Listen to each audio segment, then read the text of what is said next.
Hi folks, you're with Tacitus today, your pushback channel, and thank you for joining this audio live stream. Please listen to this presentation as you would a radio broadcast. In this essay, I'd like to talk about girl boss movies, and I came across it quite by accident. It just appeared in the feed that I was looking at, and it's a feminist, gender studies type feminist. Not obviously, at least not a lesbian or anything, but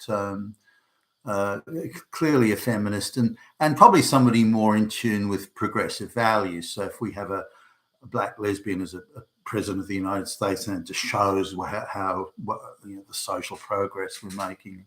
So as long as everything from the past is being undone and dismantled, then somehow that equates to positive progress in their minds. And like all the people here, she's no genius, but anyway, she's got this list of movies. Now, the movies she presents and said, well, these are great movies because they're pushing socially progressive values. Each movie has a girl boss in it. The girl boss is sometimes white, often brown or black. All the men are subservient to her and realize her moral superiority. Even though she only weighs 100 pounds and she's as skinny as all get out, she can still beat the crap out of 250-pound roided out bodybuilder type guys, and she can do it without breaking a sweat. Her best friends are all black or brown. She puts all the white men in their place, and particularly older white men who, as we know, are all fascist Nazi Hitlers. They particularly get put in their place and finger wag lectured by, and so on and so forth. So this is the general plot of these movies. Now, here's a feminist who sees, well, these movies are presenting social progress. Why would they not be successful?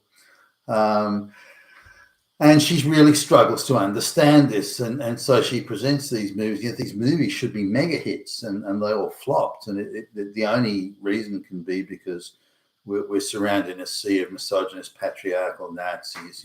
Everyone other than her is Hitler, and therefore. So that's her level of reasoning. Now, I took the time to look at a few of these movies on a list. Just give it 10 minutes, 15 minutes, and see where it went. And again, it was all the girl boss sort of stuff, but it's utterly implausible. The script was poor, acting was bad, and there was nothing there to, the plot was, the continuity was terrible. It was just unbelievable. They weren't intended to be fantasy movies, but you had to suspend all disbelief in order just to get through a minute or two. Even the young woman crashing through the jungle and without a mark and with full makeup on and hair, just that sort of thing. And so you had to look at it from a point of view where realism certainly wasn't. And they took every reality and just reversed it. That appeared to be, which is very much the feminist progressive thing. Whatever is the current reality, just reverse it, and that means you're somehow morally virtuous and progressive and so on. So, but the interesting thing was how the woman just couldn't understand why they weren't successful. If they're displaying socially progressive values, as in the gender studies type vision of them, then the movie must be accepted. And if the movie is accepted, it shows if you like, the moral dominance of that view. Where if the movie fails, it shows just how much more work you have to do to eradicate all these Hitlers that are everywhere in society, as she would see it. Now, this sort of, when I look at movies that insert these so-called progressive or feminist or whatever you like values, and it's pretty much all movies now, can you still pull it off? Can you still insert these sort of things? And now, I remember a movie, and I had another quick look at it, but I took my kids to see it about 30 years ago. And so it gives you an idea how long ago it was. But it was at the very, very sort of earlier stages of the explosion of inserting feminism and so-called socially progressive values and demonizing white men in the process. They can't seem to push progressive values without demonizing white men, and that means it's guaranteed to fail over the long haul, as hard as they're trying, and as many billion, Christian white men is what I mean here. Jewish white men seem to be exempt from this thing, but anyway, so this is a movie about a policewoman who's like a trainee in the police academy, and so she's young, and she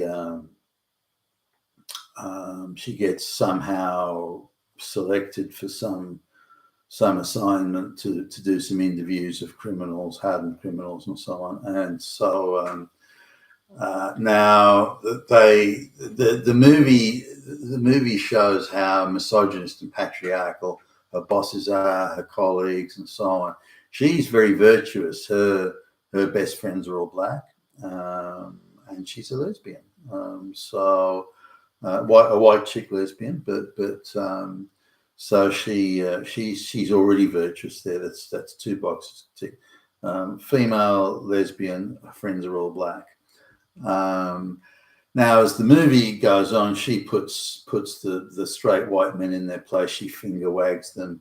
Now, she may only be 5 foot tall, and just to accentuate it, all the male actors in their straight white male are all like 6'3", unusually tall. You wouldn't get guys that tall, so they're all brought in as unusually tall. But they're all arrogant. They're all Nazis. They're all fascist, misogynist, patriarch, but that doesn't put her off. Stunning and brave, stunning. She may have only 5 foot tall, but she stands her ground in a room full of straight white Christian males and who are all way taller than her. And she tells them who the fuck is boss. She puts them in their place. She tells them what fucking misogynist, Hitler, Nazis they all are. I'm paraphrasing that, but she puts them in their place, gives them moral lectures, and just shows what a stunning and brave, tough chick she is, fighting back, leading the resistance against the misogyny. And then at one of the, at some point, her boss, who by the way is like the commissioner of police of the city, or like 20 million sort of rungs in the ladder above the trainee cadet cop that she is, and he says something at a meeting that she doesn't like, that you could construe as possibly not misogynist necessarily, but not adequately respecting women. That maybe that's a bit, and so he makes a groveling apology to her, but she reminds him of his misogyny. She just tells him the morally superior one here is me, the trainee cadet cop. I'm the morally superior one, putting you in your place. Now, so you'd say, well, hold on, how did that movie not? That movie did okay, by the way. How did that movie not flop? Well, you can still insert these messages and get away with it, provided you cover all the other bases and cover them thoroughly. The two supporting actors, or the two actors around her, were both straight white males, both very credentialed actors, and both put in very, very good performances in that movie. And so that sort of took the burden off her to carry the movie, or her character to carry the movie. So so they had these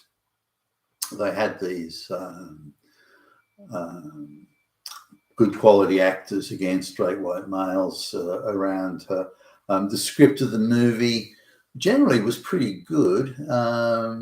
The way it was paced and the sequencing also worked quite well, I thought. And the sets were well done. There was attention to detail, continuity good, and so they did a lot of work. If you look at, say there are X amount of issues that you're going to cover here, you can still insert a bit of feminism in there. And the more implausible you make it, the more people might ignore it, I suppose. But if you can, all eyes were really on. I mean, the reality is in that movie, all eyes were on the male actors, and they carried the show. And she was just the really the person that sort of moved the scene from one, moved the sets and scenes from one place to the next. And again, she has a scene where an expert gunman is in one scene there, and they're in a darkened room, but she totally outwits this expert, even though she's like a rookie trainee cop, and shoots him, and really in total control of the situation, putting this down. Now, men were generally depicted as oppressing women in this movie. There was very much an undertone, men oppressing women, and she was like fighting back against this oppression. She was the one who was fighting back. And even scenes when she's getting into an elevator, and again, all the men are 6'4", every single one of them, which you of course wouldn't get in real life, and she's 5'9". So they did everything they could to try and sort of project this idea of her as the courageous, stunning, and brave, fighting back. But because everything else was done so well, particularly the other actors around her, because everything else was done so well, they could carry it off. Now, I look at it now, and even at the time, I remember cringing when I saw some of these things. Thought, why are they being so heavy-handed here? But the scenes were brief and well dispersed across the movie. The idea that the chief executive of the police force would make groveling apologies and beg the forgiveness of a trainee rookie cop with attitude is just absurd. These things just wouldn't happen. Maybe they would today, who knows? But yeah, they wouldn't happen in any real world. But in the fantasy world, they wanted to create here that every straight white male is 6'4" tall, and every woman is 5 foot tall. These sorts of things. They're just a suspension of all reality. But given again that they had all the other things in place, they could carry the movie off, and the male, the leading male actor there won all sorts of awards and accolades and so on. And without him, I think primarily the movie probably would have flopped quite badly. It was his acting that really, and the acting of one other man that saved it. But again, the script was reasonable, aside from when they were trying to inject the feminism into it.